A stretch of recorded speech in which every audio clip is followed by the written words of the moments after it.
What's up, Faith and Fishing fam? We have an incredible opportunity to come together as a community and help out those in need. Right now, Vector Hooks is holding a canned food drive that will go on through the end of January. Send in your canned foods to Vector Hooks at 260 Talquin Oaks Ln, Quincy, Florida 32351, or go to vectorhooks.com and click on Bundle Deals to donate. All cans donated will be hand-delivered to the homeless shelter in Tallahassee, and all money donated will be used to purchase food to also be delivered. Links to donate and the address to send cans to will be in the show notes, so let's accept this call to action and make a difference.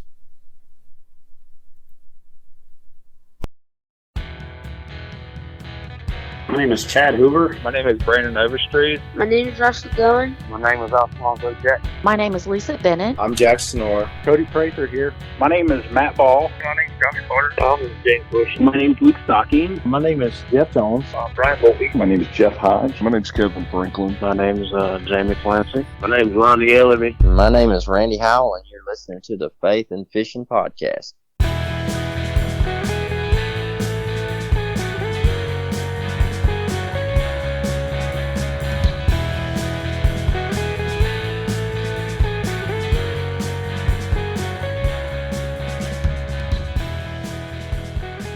Hey y'all, welcome back to the Faith and Fishing Podcast, bringing you the stories of how God is working in and through fishermen from all around the fishing community. I'm your host Cam, and we have an awesome show lined up for you with another awesome guest. Before we jump in, as always, I want to give a shout out to Save Your Outdoors.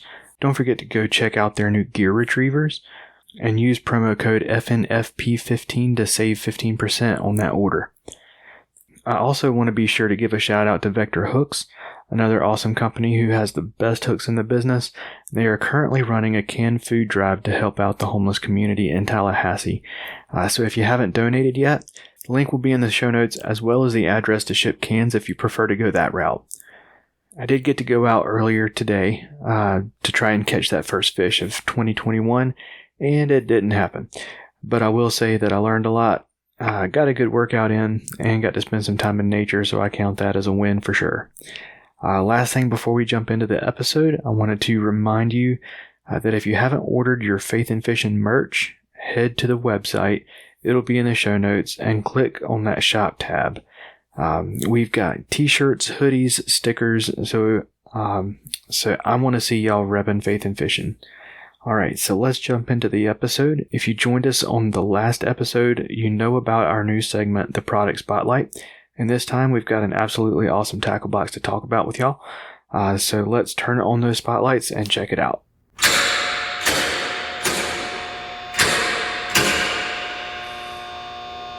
So for this episode's product spotlight, we're going to be talking about some tackle boxes.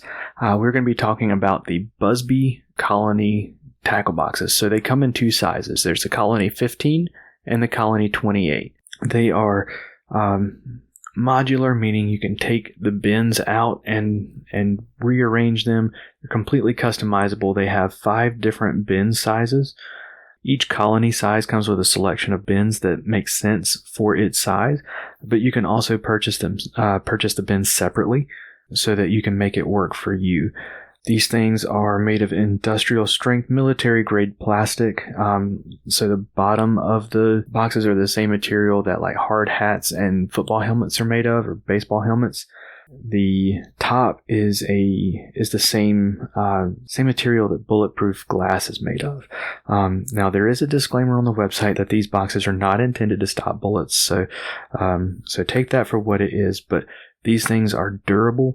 These things are heavy duty, and they're impact resistant.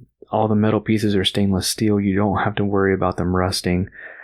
So those bin sizes, there's 5 different sizes. There's a 1x1 bin.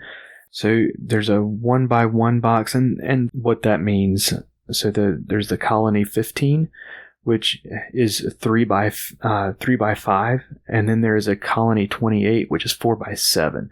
So in that grid, these things take 1x1 spot. They're an awesome size for like weights, hooks, jig heads. They're big enough to fit 5/0 circle hooks. So they're pretty substantial size, but not giant, not too small. Then there's a 1x2 bin that fits like worm hooks, some small crankbaits and chatterbaits, stuff like that. There's the 1x3 bin. That's my go-to for like spooks and jerk baits and some of the other longer baits. There's the 1x4. So if you're looking for something that is longer baits, or if you're doing soft plastics, those work great for that. And finally, there's a 2x2 bin that will fit like packaged hooks, spinner baits, buzz baits, bigger stuff like that. So the Colony boxes, they stack, which is really awesome. The Colony 15 is comparable in size to the 3600 boxes from Plano. They're just a tad thicker, but they're probably about the same size as like a Plano Edge box. And then the 28, the Colony 28 is like comparable, again, just a tad thicker than like a 3700 box. So they fit in all of the standard spots on like a kayak or stuff that was intended for the Plano boxes. They have special plastic additives that make the box rust resistant. So the stuff that you put in there isn't supposed to rust. The bins are held in place with a system they call the Hex-Lock system. And it's kind of like, very similar to Legos, actually. You can put those in, even with the lid open, you can turn the box upside down. They hold those in place. And then if you close that, if you fill it up with even the smallest of hooks, you shake that box up, they stay where they're supposed to be. So you don't have to worry about things getting mixed up. They're waterproof. They float. They are sun protected. So they are an absolutely phenomenal product. I highly recommend them. I actually found them at my local tackle shop. Here in Raleigh, it's Outhouse Tackle. If you are in the Raleigh area, you want to make sure to check them out. If you are not in the Raleigh area and you want to check out Busby, it's BUZBE.com. And they have the two size boxes. They have several different like bulk orders that you can make. They have all of the bins are sold separately. Again, you do get the bins in your boxes whenever you order them, but you can also order other ones separately if there's a particular size you need. So check them out at busby.com. And I want to emphasize, you guys, I don't know where you are, but odds are there's a local tackle shop near you.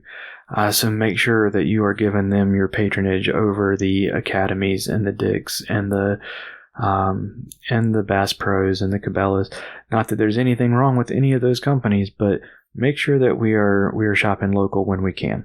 So that is the product spotlight. I hope that if you are looking for a new tackle box, you can give Busby a try, and I hope you like them just as much as I do. So with that being said, we're going to introduce this episode's guest. Okay, so let's get into this episode's guest. This time we've got another lady angler who is doing a lot for the youth in her community, taking them fishing with her. She has an incredibly powerful story, and fair warning, it may be a good idea to have a box of tissues handy. Misty Wiseman is an accomplished angler and uses her platform to share the love of Christ with kids by taking them fishing and just listening to what they have to say. She takes a solid anti-bullying and anti-suicide stance, and I am excited to get this interview started, so here is Misty Wiseman. If you want to get a hold of the best hooks in the business, check out Vector Hooks. Vector Hooks is veteran-owned and operated, and they really go above and beyond with how they treat their customers. They make hooks for all kinds of applications, presentations, baits, and techniques that are stout and strong, and with these things being chemically sharpened, let me tell you, their slogan is, "Man, these things are sharp for a reason." Check them out today at www.vectorhooks.com. That's VECTOR hooks.com. Misty, welcome to the show. Thanks so much. Absolutely. So to get us started off, why don't you go ahead and introduce yourself to our listeners, tell us a little bit about you and about fishing with Misty. All right, I'm Misty Wiseman. I I am fishing with Misty. I go around and I fish with kids who sometimes have bad past or are struggling. And also I just fish, if a kid hits me up, I will fish with them. All they got to do is say, hey, Miss Misty, do you want to fish? And I'm like, I'll meet you there in 30 minutes, buddy. That's my platform in life is kids, because, I had a terrible event happen to me that changed the course of my life. But without that event, I would never know where my life is supposed to go like I do now. Absolutely. So, to get us started with some backstory, how did you get into fishing? I've been fishing since I was 7 with a cane pole. My mom got me started fishing, and just I haven't been fishing daily for my whole life because, you got to go to college. I was in the military. I did several things that I would leave and come back to fishing and leave and come back to fishing. But I also am a hunter, but fishing is my first love. Absolutely. It's therapy for me. Especially after the death of my foster child. It was therapeutic to go out there and just cast out and reel in even if you weren't catching anything. Even though I do catch big fish. But I'm just saying that was a huge, huge therapy for me to be able to go out there, and then to be able to go out there and spend time with children who needed that attention. So it's really just, that's how it started. Like, it started when I was little bitty. My mom taught me how to fish because my dad was a farmer, so he worked all the time. My mom, she taught me how to fish in a canal, which is also a reservoir. I'm from down here in Arkansas. And that's where it started. I love fishing. Absolutely. So, let's get into it. In a nutshell, what do you believe in? What do I believe in? Yeah. I believe in faith, honor, duty, and loyalty. All right. So, do you want to kind of take them one by one and kind of break them down a little bit? Sure. What each one means to you? Faith is huge for me. I'm not gonna lie. I lost my faith. I stumbled in my faith, and I had a child who was 17 years old, and I randomly became a homeless foster parent, which means you don't sign up to be a foster parent. DHS is full, and then a officer picks you because you don't have any, background of anything bad. And I had him for a month and a half. His parents would shoot him up with meth since he's 13. And now he's, he's 17. He's a minor in a school district, and the drug addicts that took him from his grandparents' house had him removed from their house because they went to jail for meth. And then when I got him, they told me that they didn't want him back. So I was like, well, who can live here then? And from then on, I was his mom, and it was 5:30 fishing mission every day. But also, Satan played a huge role in his life from when he was a small child. People bullied him, not kids, but adults. So the adults that had him stealing for them eventually bullied him into committing suicide. And I was beaten to within an inch of my life, fighting him for a gun to save his life. And he died on my face on my birthday. And I have to say, no sugarcoating there, lowest point in my life, lowest place I've ever been. Lost, sad, I didn't understand, I couldn't see the plan. I was like, how is this God, why would God give me a kid? And then take him just like that. But after, a good amount of time and several surgeries and coming back from that, I realized that wasn't God taking him from me. That was Satan taking him from me. And every night I pray for his soul. I pray for every child's soul. Faith is very important to me.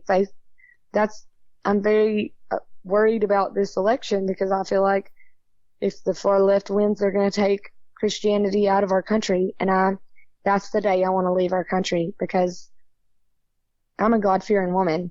And it says right there in the big book, King James, if you deny me in a group of your peers, I will deny you at the gates of heaven. And that's absolutely something I will never do, is deny that, God is my first father and I'm saved by Jesus, in the blood of Jesus Christ. So that's my faith. My honor, I feel like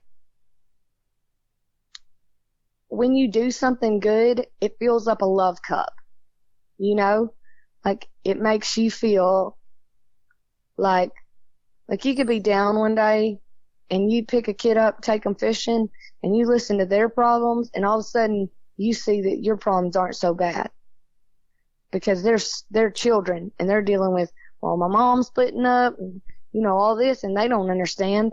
And it's an honor for me to be there, to be a listening ear for those kids, because if they're not getting hurt anywhere, you can get hurt by me, because I will listen to you. My duty is, I've done plenty of duty to my country. I served in the military. I feel like I'm a child activist. I feel like that is what is set I feel like on May 16th, 2017, when that shot went off and I thought we were both dead, that changed that. In that moment when Satan played his big role in my foster kid's life, God played a huge role in my life and set me on a trail that he spoke to me and said, this is what you need to do. This, kids, is what you need to do. You need to focus on our future. Don't focus on our past. Focus on our future. So I take huge task on. Like, I've worked with Cast for Kids. I've worked alongside any kind of, Kids Fishing Nation. Anything I can do for any kids, I'm always raising my hand, because they're our future. And if we don't stop and pay attention to them, what does our future look like? I feel like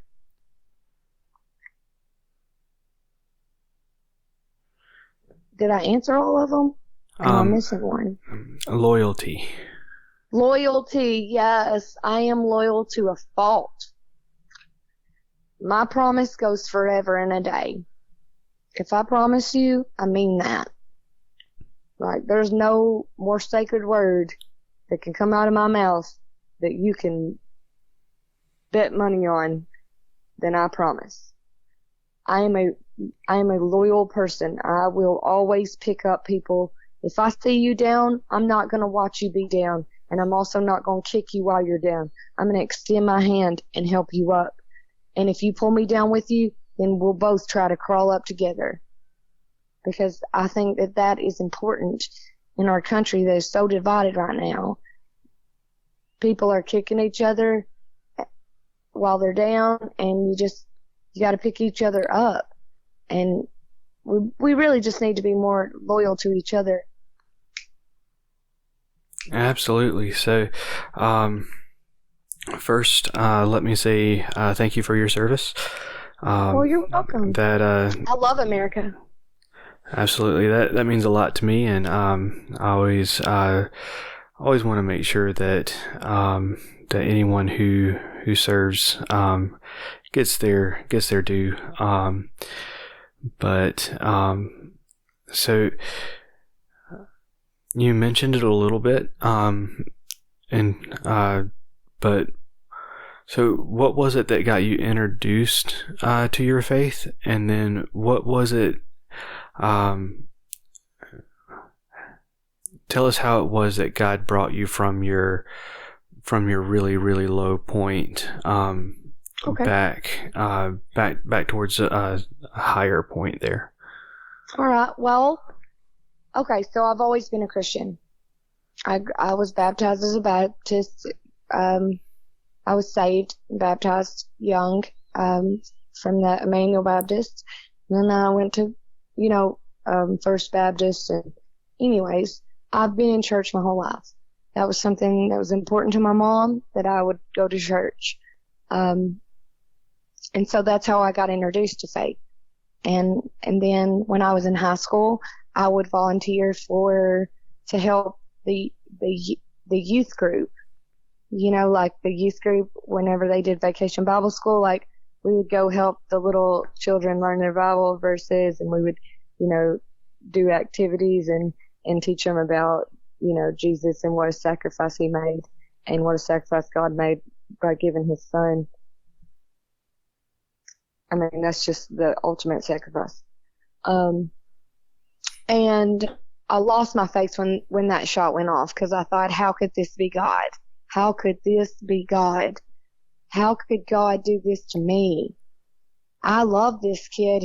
I loved him from 2 seconds when he came in my house and they said, will you be this kid's mom? Because I don't have any kids.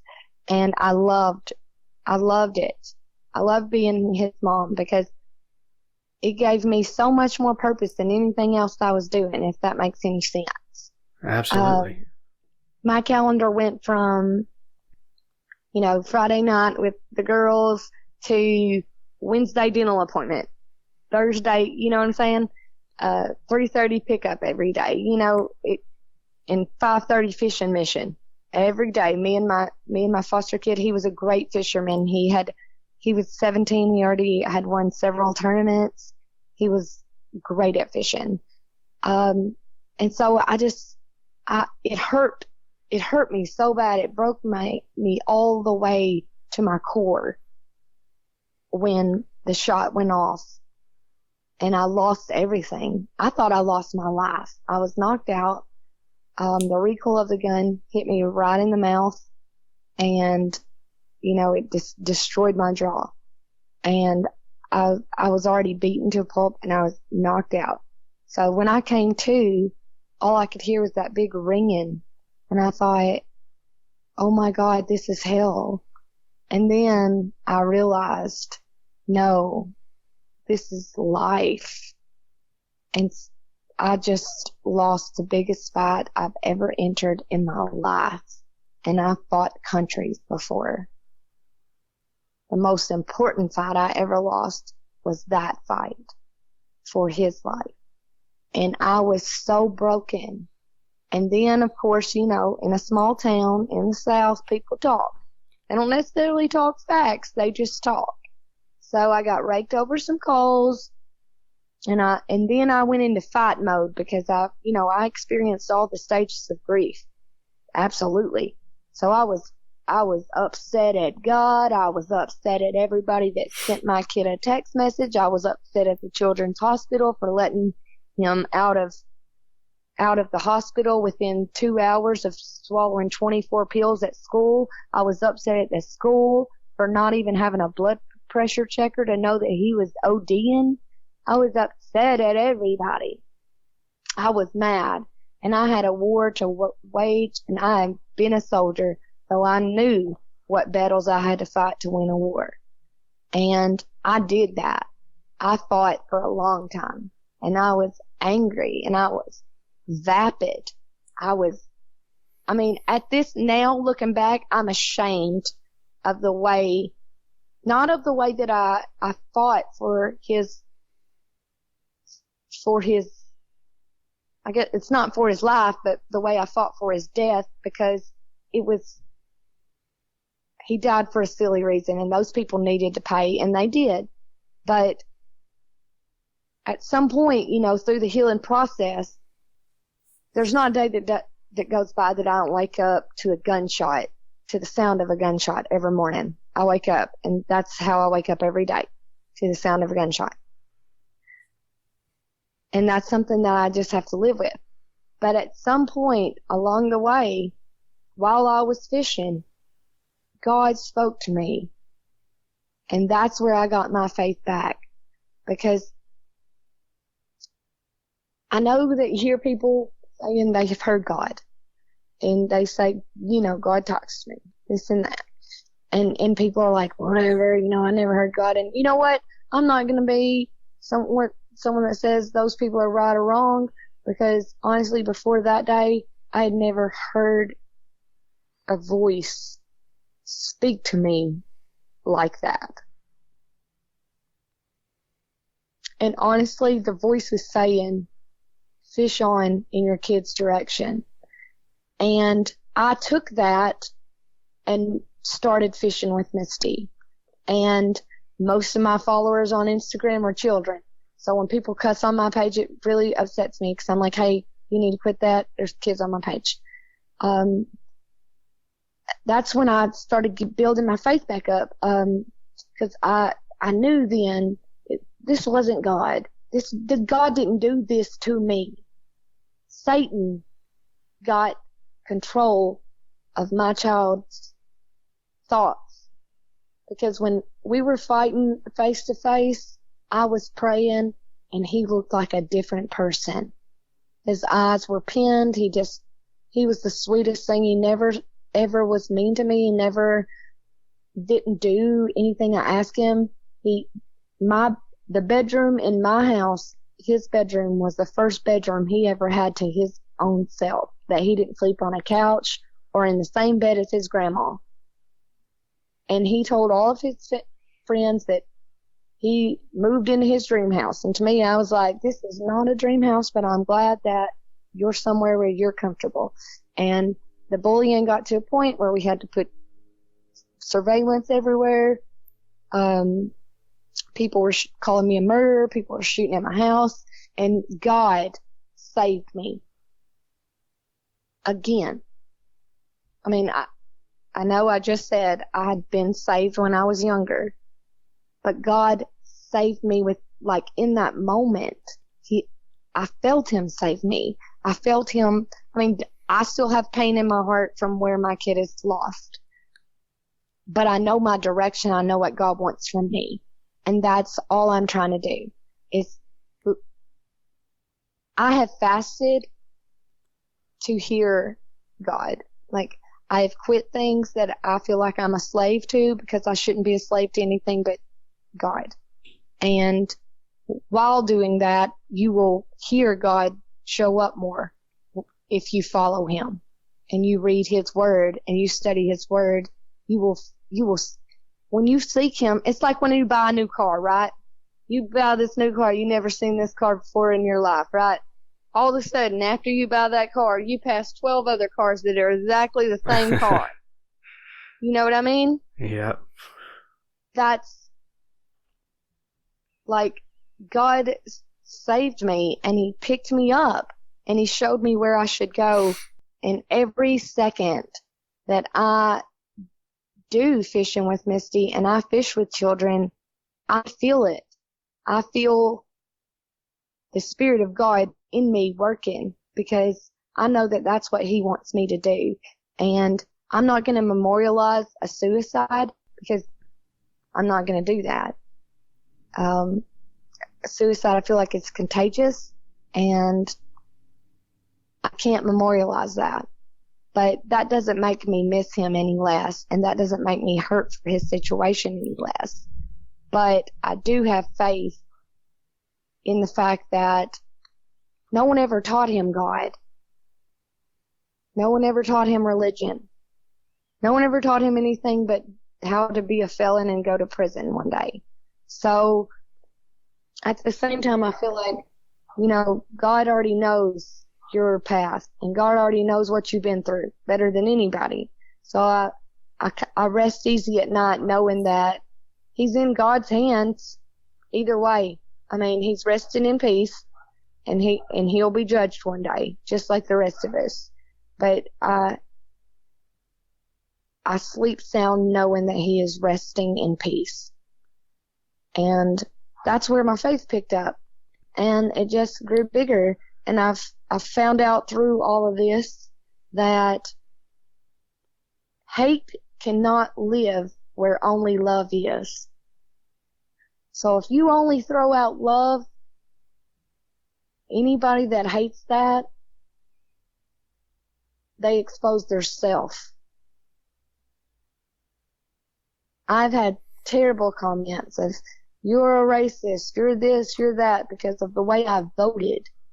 And I'm like, well, I don't care how you voted. I love you so much that I fought for a country, for your country, for this country, for our country. And if you hate that, then I'm sorry. There's no room for hate on my page, because I only am putting out love, because love brings light. And that's how I got my faith back. That's awesome. So if there are any listeners out there who have lost a child to suicide, what kind of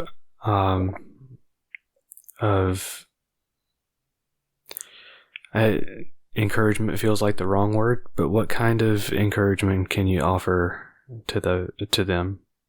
I can tell them honestly, it will never be the same. But you can make your difference better or worse. It's going to be up to you. But it will never be the same without your child.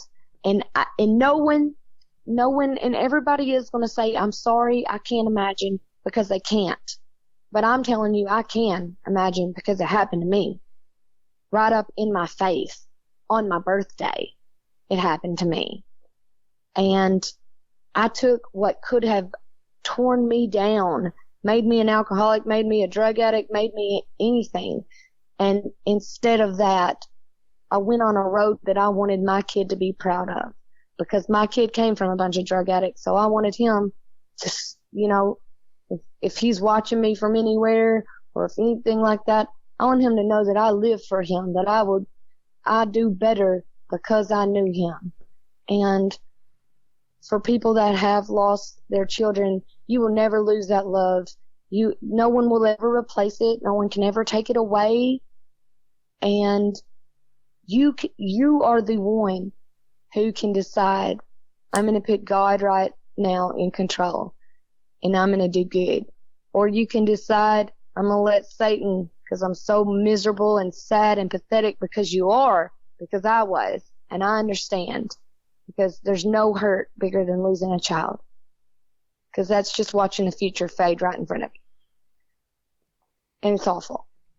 Absolutely. But you can make it through it. It's your choice. You can walk with the Lord on the high road, or you can slide down a slippery, scary path on the low road. But I hope anyone who hears this that has lost a child knows from the bottom of my heart, I pray for you, and I'm so sorry for your loss. And I do know the impact of that loss. And I'm trying not to tear up here.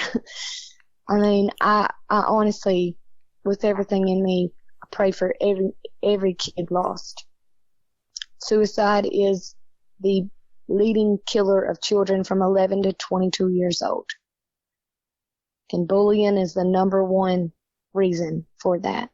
So that's what Fishing with Misty is about. Anti-bullying, anti-suicide.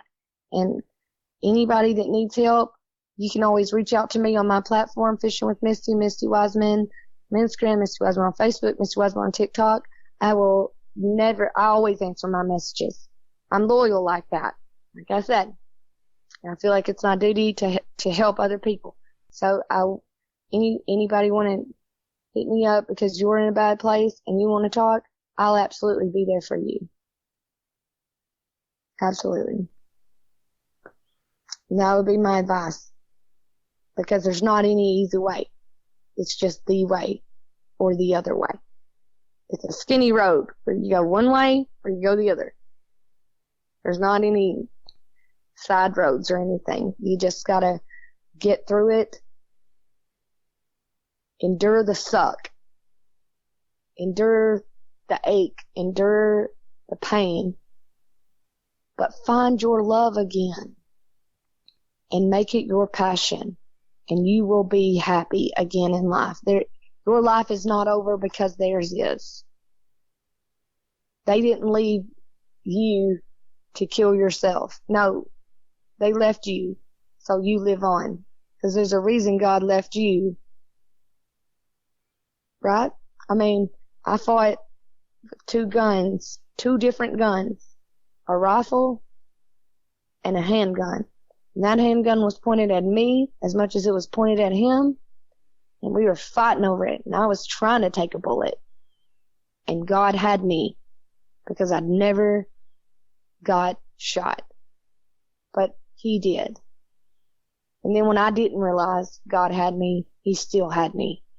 And when I let go of God, he hung on to me. And I can't be any more thankful for anything else than my faith through this whole situation.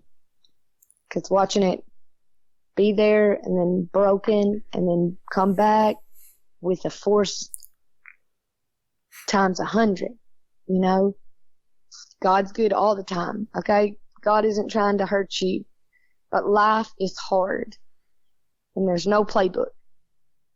But you can go forward. You can do it. I believe you. I believe you can. That's what I would say to anyone who's lost a child from suicide. Absolutely. Man, you said that you were trying not to tear up. Don't worry, tears have been shed. Well,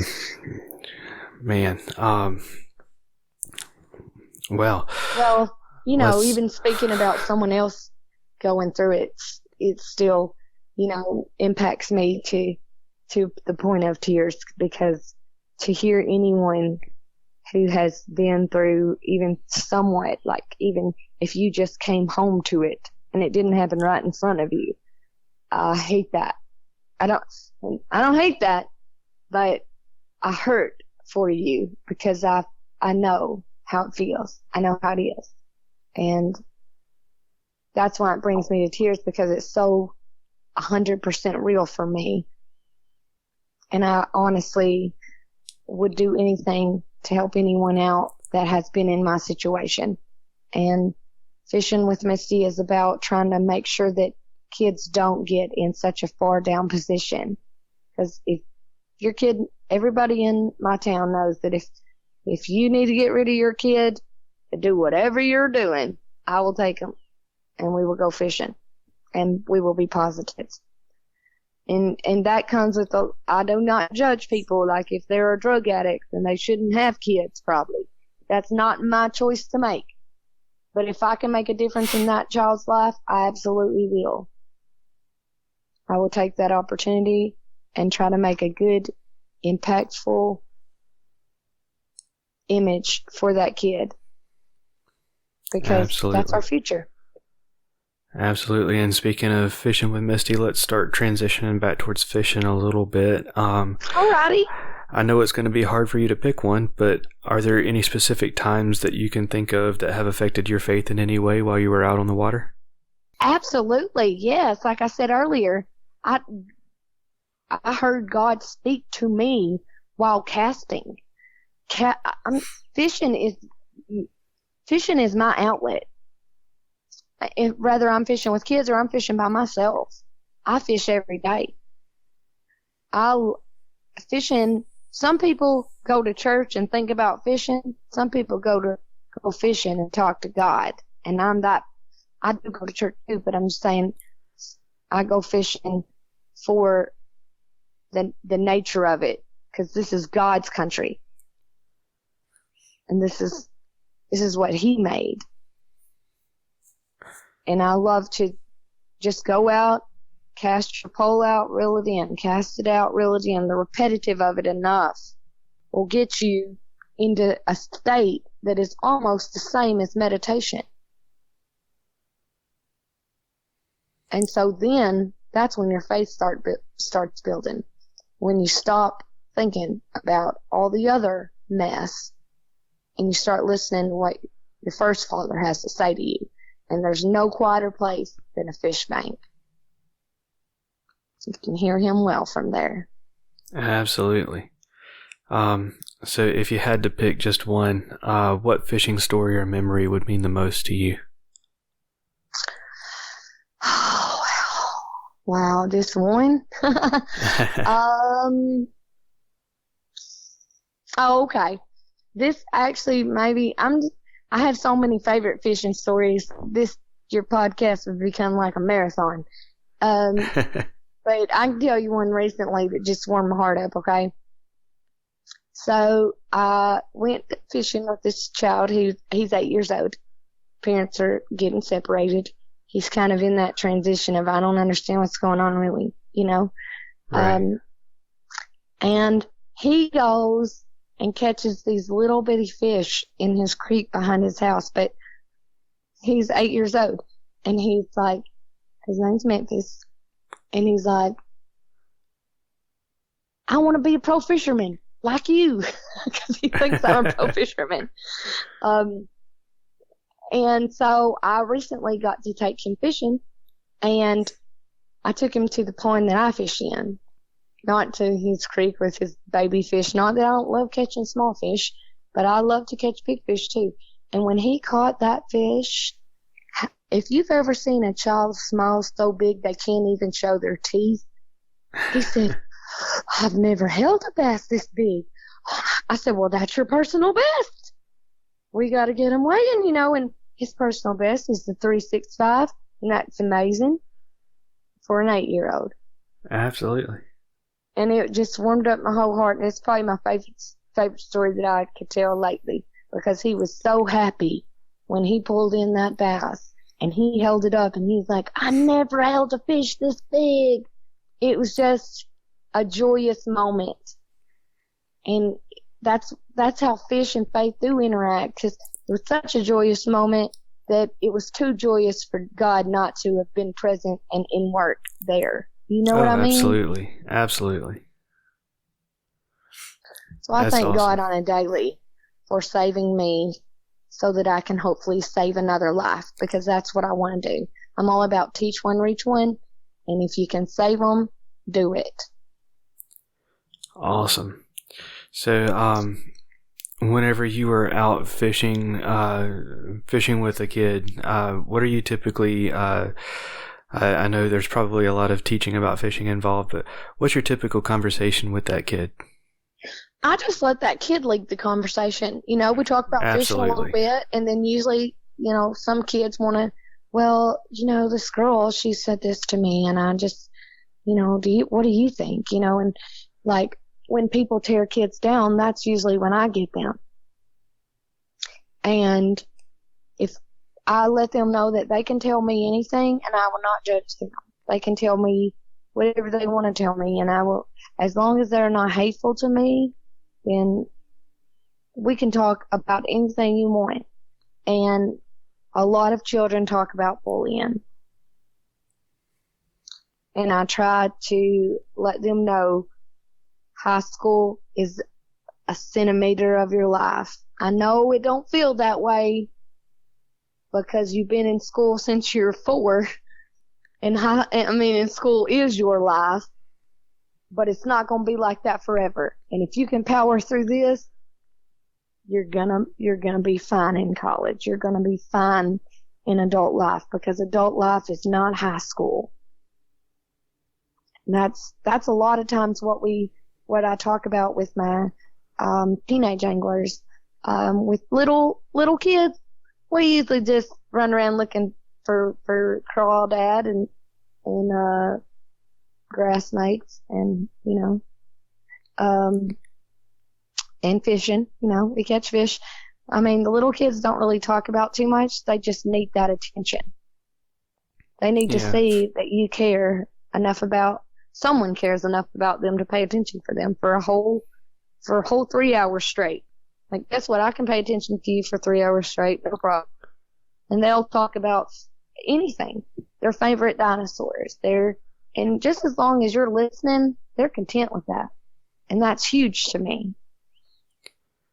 Absolutely. So, as adults in kids' lives, whether it be parents, aunts and uncles, grandparents, teachers, youth pastors, children's pastors, whatever, what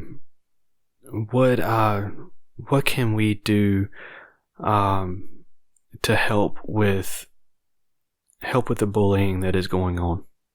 We can raise our kids up to know not to be hateful, because it's sitting right there in the Bible. God would rather you hurt your own flesh than hurt someone else's soul. And when you're bullying someone, that's exactly what you're attacking, is their soul. And we can teach our kid, and we can preach our sermons about how, hey, if you think that you're doing something when you're making someone feel worse to make yourself feel better, you're not. You could be responsible for a life being taken, and that's something that's heavy and that you carry around forever. We need to teach our kids to be nicer to each other. Absolutely. And what about for the kid who's already experiencing bullying? I want that kid to know that this is just a small part of your life, darling. You're going to be okay. Bullies come and bullies go. You will find more out about the bully than you will find out about yourself. You will find out that bully is insecure, that there is a reason. There's something going on with him, the reason he's picking on you. And that's where our parents need to come in, our school administrations need to come in, and our pastors need to come in. Because if we know of a kid that's being bullied right then, we need to find the person who's bullying that kid and try to save that kid, because that kid's also at risk for suicide, because he or she is going through something as well, and that's why they're bullying. For sure. So I feel both, you know what I mean? Like I don't hate nobody. I don't have no hate in my heart for nobody. So I don't like a bully, but I see a bully needs help too, and that's why they're bullying.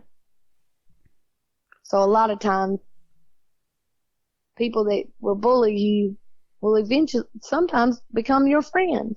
Like I've had people that bullied me in high school that now are friends with me, because we've grown up and we're over that mess. But while you're still a child and you're being bullied, you are stronger than that bully. You cannot be hurt when God has got you. So you just in the morning, you pray about it. Talk to Jesus and ask him to tell God, help me to reach this bully and let him know that I want to be his friend. I don't want him to be mean to me. I don't want to be mean to each other. And if that doesn't work, stay away from him. If that doesn't work, tell someone. Always, if you're getting bullied, tell someone. That don't make you a tattletale. That makes you correcting a huge problem in our country. As a child, that's making a difference. Because if we don't know, we can help. And we want to help. Absolutely. So, to kind of shift directions just a little bit, as a woman in the fishing industry, how do you feel about how women are viewed and treated in the fishing industry? It's hard. Coming up. I was actually recently in a bass tournament this summer. I caught more weight. I caught more fish. I won big bass, but somehow I lost the tournament. That's how women are treated in the fishing industry. I feel like I'm not tearing down men either, because I love my buddy anglers. I love them. And I always wish them well, and I always hope that they're doing great. I never ever be like, well, I hope they lose. I never hope anybody loses. But a lady angler has to work twice as hard, because we're not, in general, like our wrists and our hands are not as strong as men. It's, you know what I mean? It's harder to get the boat off the ramp. It's just more taxing in like a physical way. So you have to go harder. And that's okay, because I've never been scared of hard work. So I feel like we're still not at a completely fair advantage, but I've seen so many women slay it over the men that I don't, and I've seen so many men give props to lady anglers that I feel like we're merging well. I mean, there's still a huge deficit, because there should be a lady angler tournament like the FLW. There should be something for just the lady anglers, I think. Absolutely. Not because I don't think we can beat the men. I just think that in my experience in entering and doing tournaments and, stuff like that, in my experience, you can be a woman and catch more weight and catch more fish and still not win the tournament. So if you're against a bunch of other women, if you're against a bunch of other women, your chances are equal. If you catch more fish and more weight, you're going to win. That's it. But when you fish with men, you can catch more fish and more weight, and a male will still walk away with first place. And you will have second place and a big bass prize. Absolutely. So what advice do you have for any woman wanting to get into the fishing industry? What are you waiting for? Can't wait to have you in the club of lady anglers. You will find that fishing is the most frustrating, rewarding thing you can ever do. So, and when you are in tournaments, you need to get used to losing, because you will lose more than you will win. But in every time that you lose, you will learn. And I feel like goes hand in hand with faith. Because you can go out there and you can lay it all out on the line, and someone else can take it. Just like that, just that quick on day 3. You can be leading day 1, day 2, day 3, they take it. Learn how to lose gracefully, but the minute you win, you will feel every loss that you learned from come right up front, and you will be victorious in that moment. And it is a feeling that is hard to match. So for any lady anglers coming up, I say, welcome. I can't wait to have you. If you ever need anything from me, always DM me anything. I will help you in any way, or I will point you in a direction. I have a good friend named Bill Dance. I have a good friend named Jimmy Houston. I have a good friend named Hank Parker. They pretty much know all you can know about about fishing industry, if you know what I mean. Absolutely. I mean, that's a good trio there. And I would say they're so, super yeah. nice guys. And I think you should probably do a Fishing Faith podcast with Jimmy Houston, because that man can preach a sermon that'll reach you, all the way into your heart. Yeah, absolutely. I did have him on in the first season. Oh, you did? Yeah, absolutely. And we got to talk about a lot of things, including his devotional, and also his. Isn't he awesome? He is, and he's hilarious. He is. I love that him and I are I know that people are like, that's a weird friendship you got there. I'm like, no, man, he's so awesome. I mean, and anytime I talk to him, I know that it's going to be a good talk. And I know he's praying when he says, when some people say, I'm going to pray for you, you're like, whatever. You know what I mean? Right. When Jimmy Houston says he's going to pray for you, I feel the conviction coming from him. He's going to pray for me. Probably he's praying for me right now, you know what I'm saying? He's going to walk away and be praying on his way to the truck. Yeah, for sure. He's a great man. And a legend. And Bill Dance is also a great man, awesome in faith, and he's a legend. And Hank Parker is maybe one of the funniest anglers I've ever met. Ever. He is hilarious. at the FLW, every time I tried to take a picture with Clint Davis's FLW cup, he kept photobombing me. And he's faced Lyme's disease, him and his son, and he's an advocate for that, which, he lives over there in South Carolina, or maybe it's North Carolina, in the Carolinas. And he battled that and overcame it, and now he's a big spokesperson for that, but he's also a man of faith. And I always like to get in with people who are in with faith, because I don't ever feel like there's going to be a crazy left turn there. You know what I mean? Right. I feel more safe with dealing with people. I mean, not just because they're three of the most famous fishermen that's ever been. No. But, I mean, that makes me, awestruck. Like, they can talk to me for, 30 seconds, and I'm like,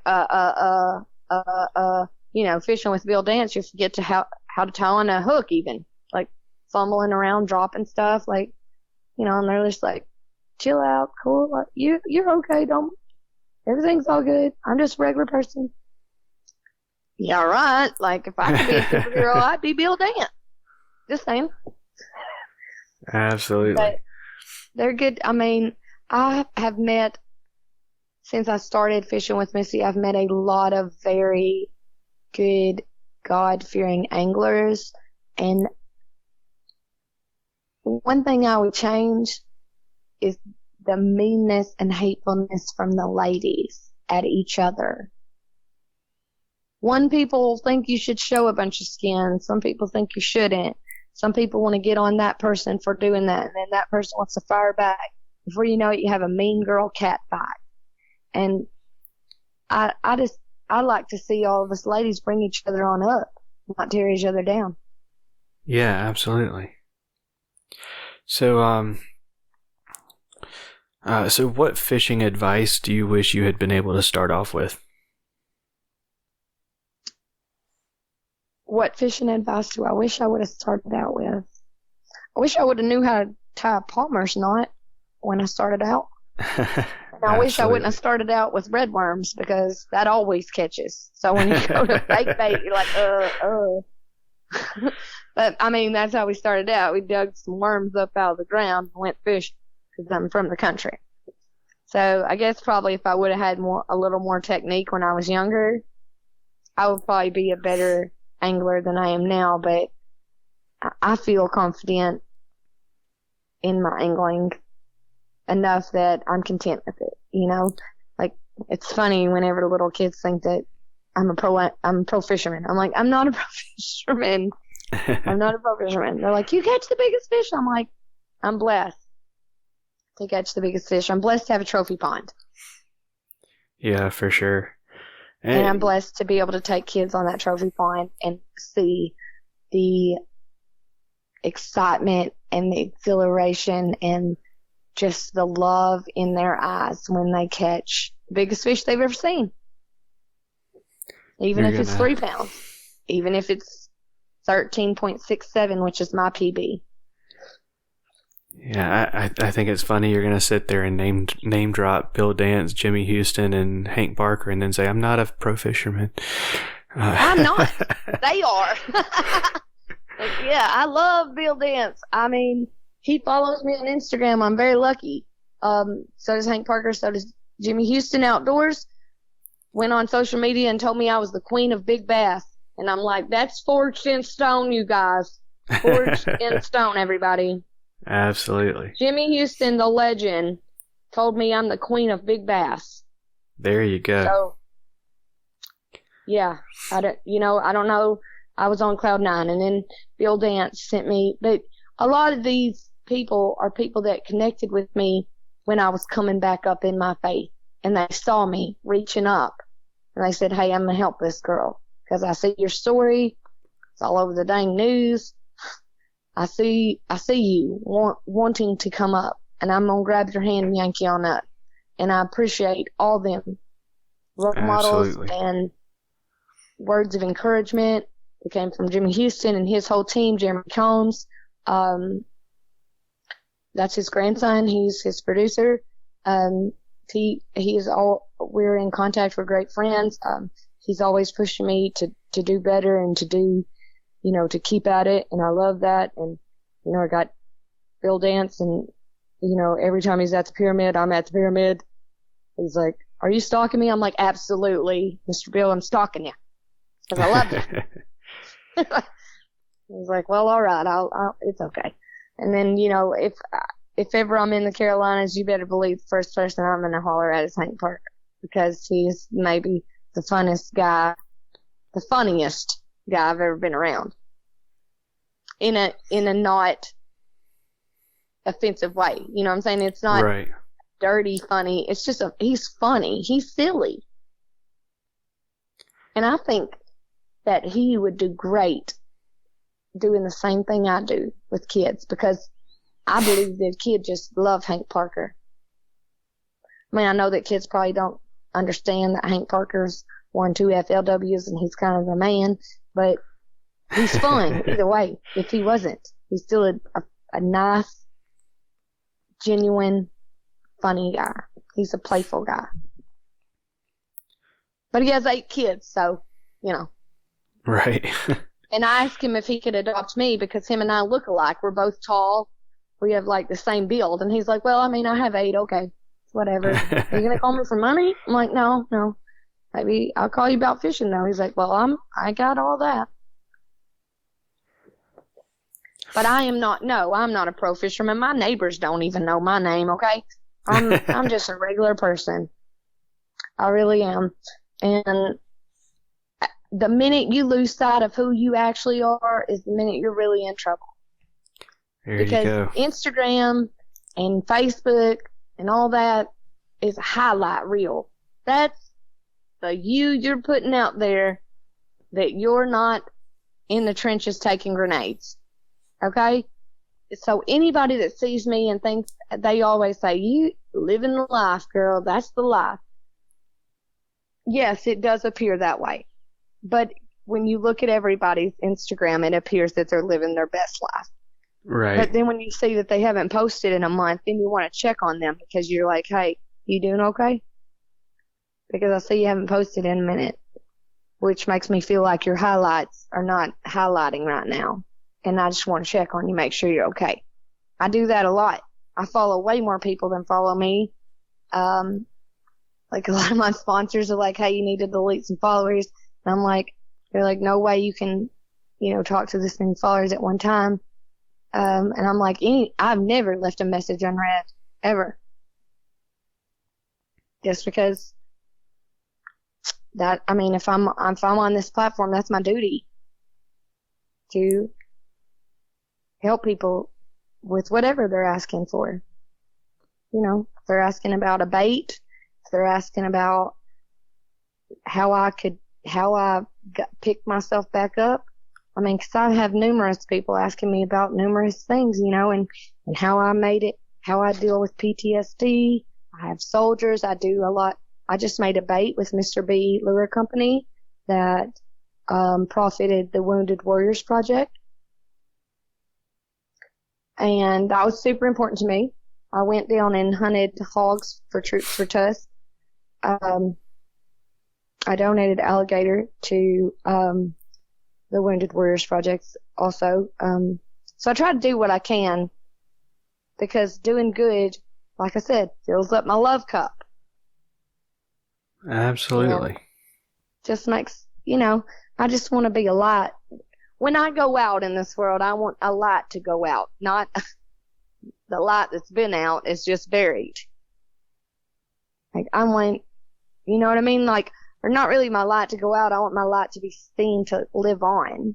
Like, she really had a love for life. Yes, she had a hard life, but she still loved life. And she impacted change for the better. And that's what I want my legacy to be for my child. That I impacted the country, the world, one person's life for the better. Absolutely. So,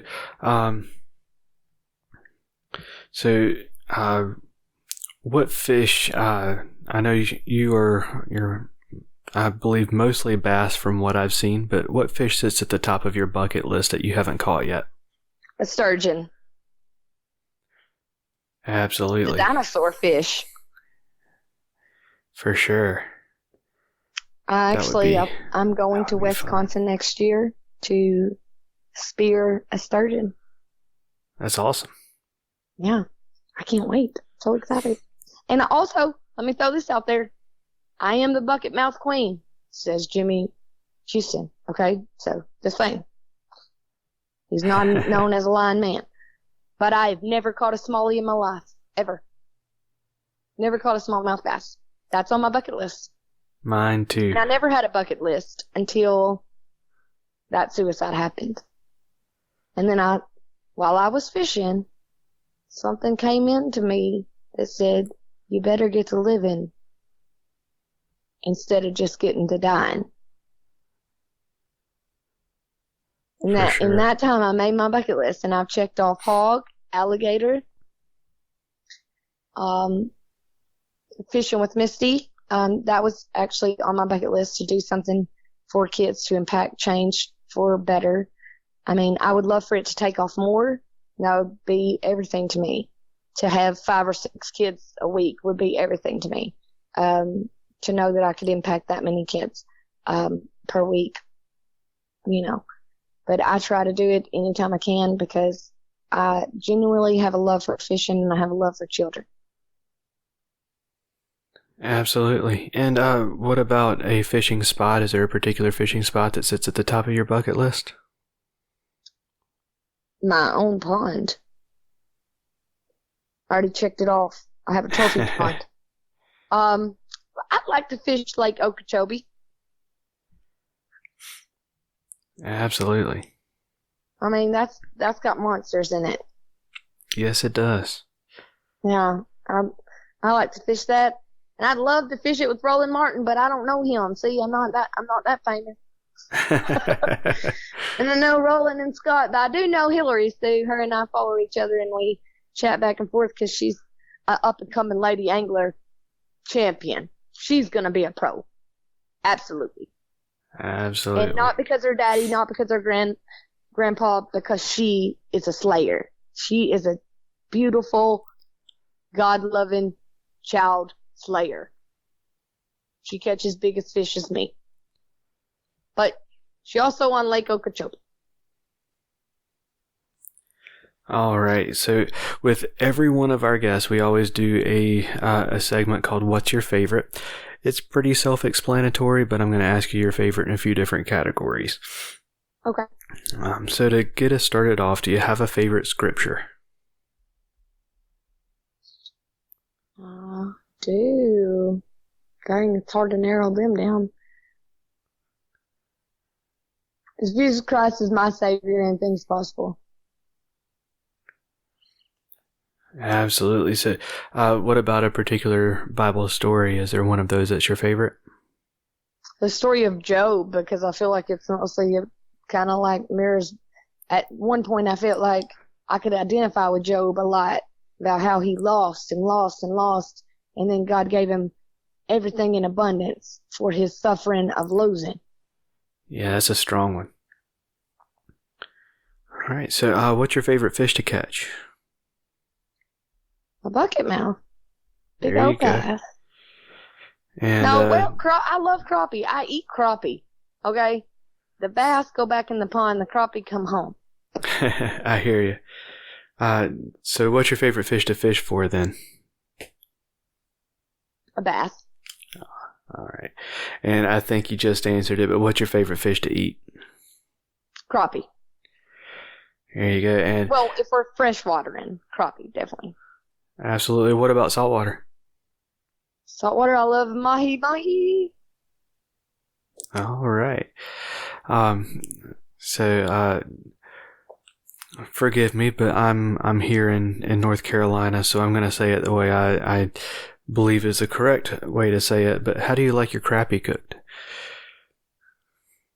That's okay. In Louisiana, they call it sockeye, and that'll really throw you for a loop. You're like, no, Yeah. I don't eat that. What's on my sock? You know, it's so country. It's like entering a different country down there. How do I like to cook it? I like to blacken it. Okay, there you go. Pan fry it black. I'm not afraid of a fish fry though either. I hear you. And while we're on the subject of food, what's your favorite fishing snack?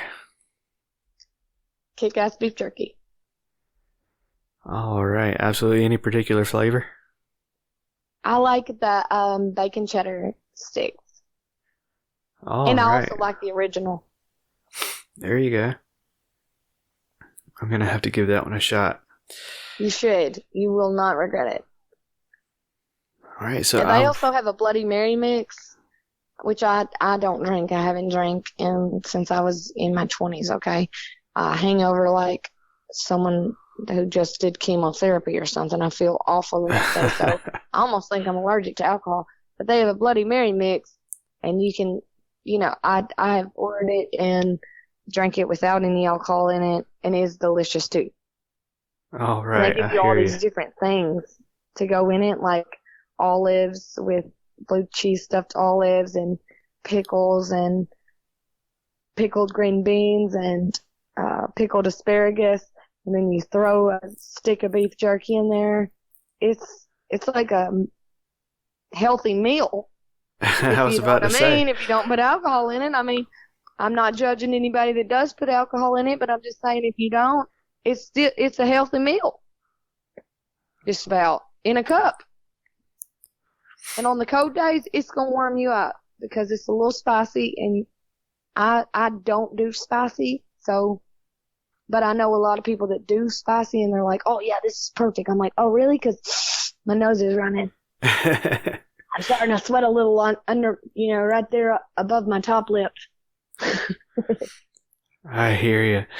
So you've talked about it a few times already, so I think I know the answer to this next one, but I won't ask for any GPS coordinates or secret spots, but what's your favorite body of water to fish on? A pond. I love bank angling with kids in a pond. It's my favorite. I have deep sea fished and I loved it, and I've river fished and I love it, but my favorite is a controlled setting where I can have children out there and not, you know what I mean, and not like banks are mowed down, everything looks okay, there's no danger, it's just fishing for fun. Right. That's my favorite way to fish. Okay, I hear you. Tournaments aren't necessarily my favorite things. I'm not out to beat anybody out. That's not really who I am. I'm just someone who has a lifelong love for fishing and a lifelong love for children. And I just want to see them succeed and at whatever they want to do. And that's what on the fish bank, I tell them, you can be the president. You just gotta put in the work. You can be like Bill Dance, but you gotta put in the work. Absolutely. And I'm still working on trying to be Bill Dance and Jim Houston at the same time.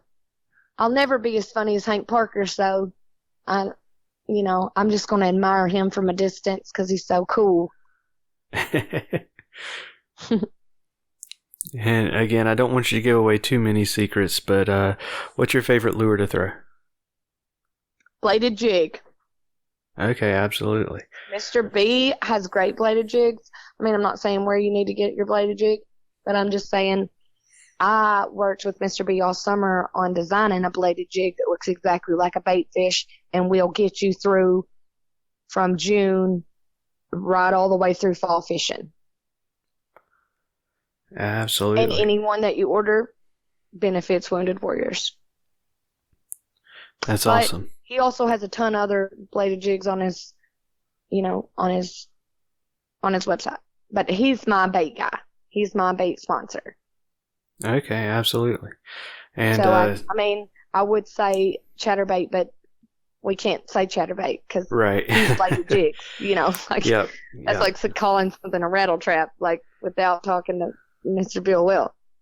Bill Will's fishing, Right. Can't do that. For sure. So, last but not least, what's your favorite time of year to fish? Summer, when it's 150 degrees. You're crazy. I love it. I feel like when the sun is shining on you, God is showing you He loves you. I hear you. That's awesome. But I mean, right after spring when it warms up to about 85, because I shiver. I'm like shaking baby out there. I'm like, yo, I got to go in before I break a crown, okay? I've been shivering for 20 minutes.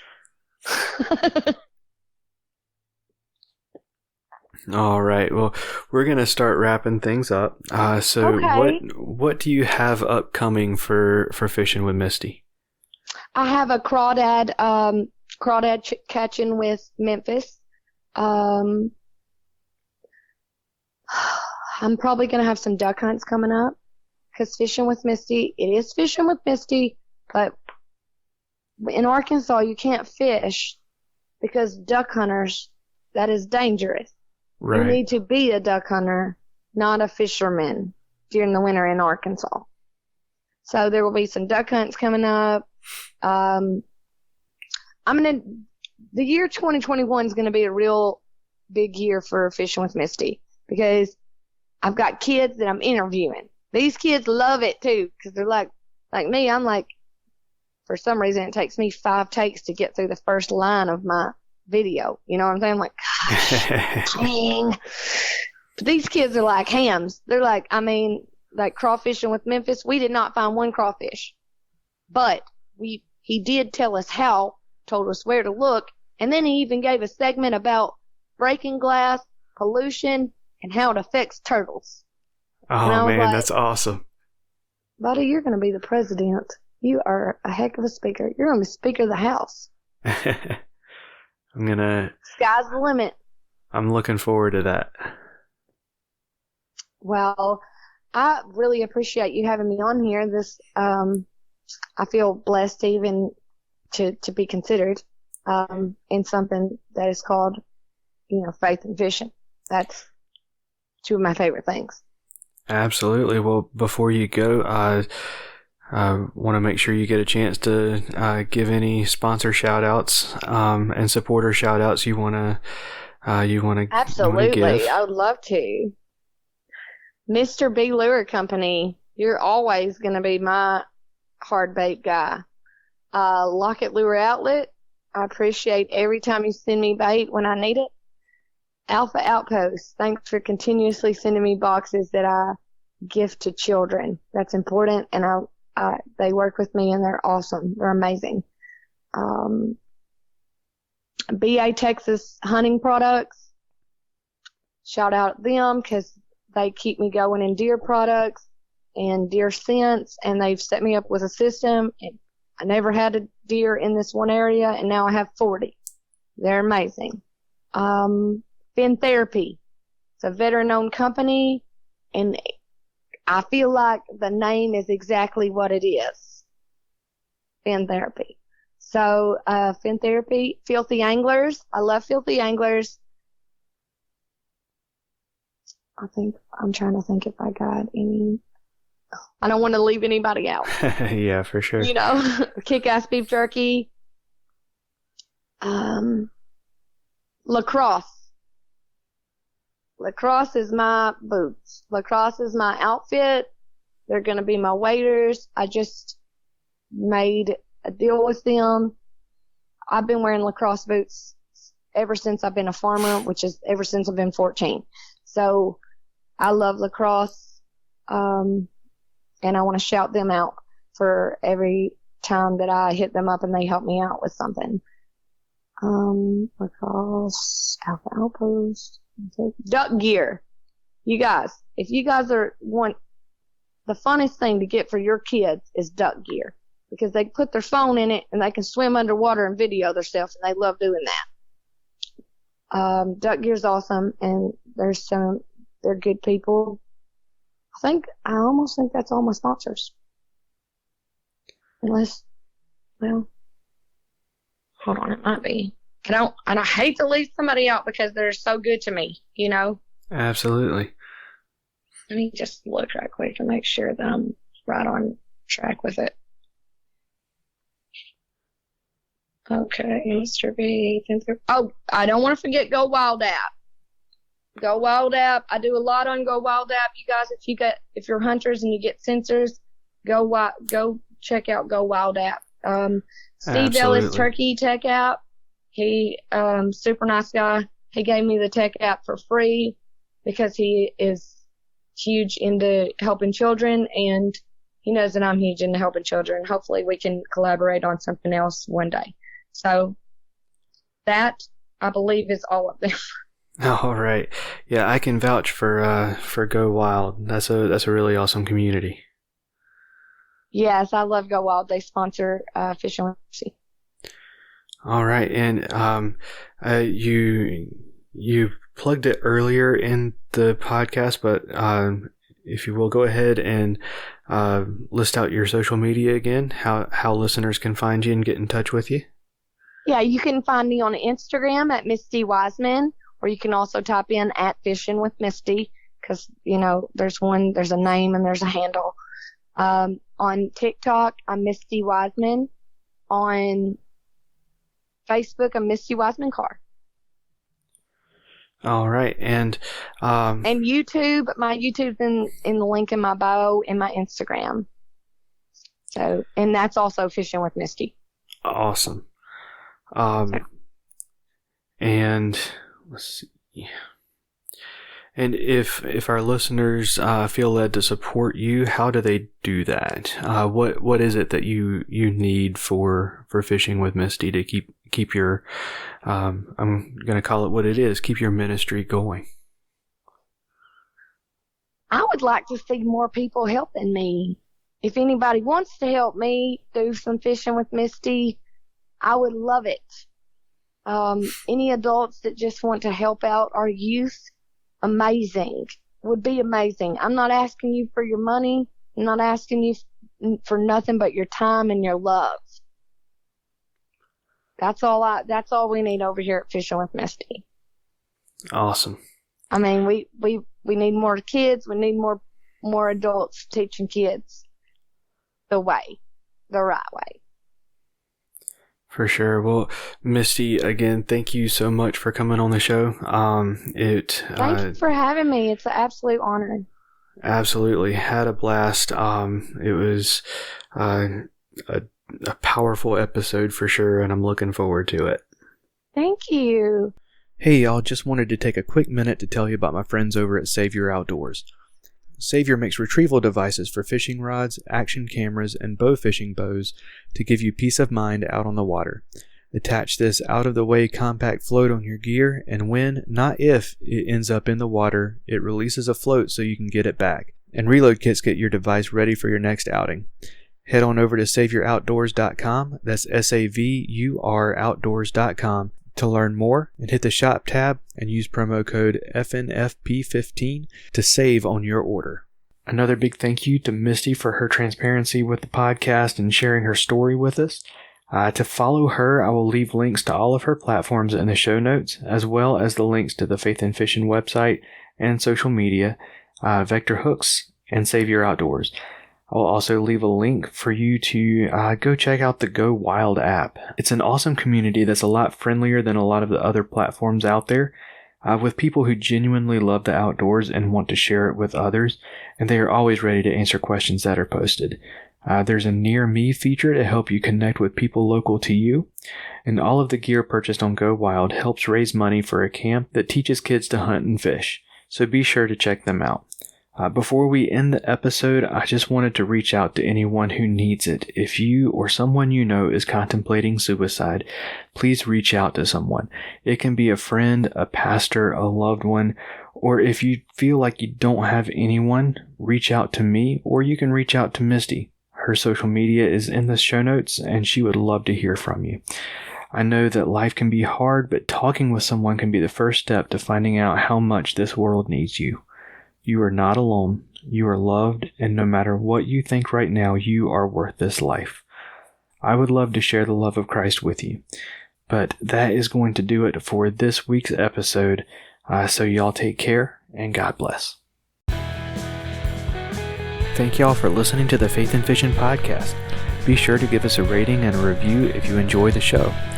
And follow the show on Instagram at Faith and Fishing Pod or at facebook.com/faithandfishing. Be sure to reach out to one of the amazing pastors in your community if you have questions about faith, and make sure you join the Faith and Fishing community on Facebook.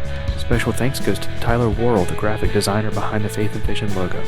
The Faith and Fishing podcast is produced by Cam Steele, and the music for the show is written, recorded, and performed by Jonathan Inthlancy and Cam Steele. Thanks again for listening. Y'all take care, and God bless.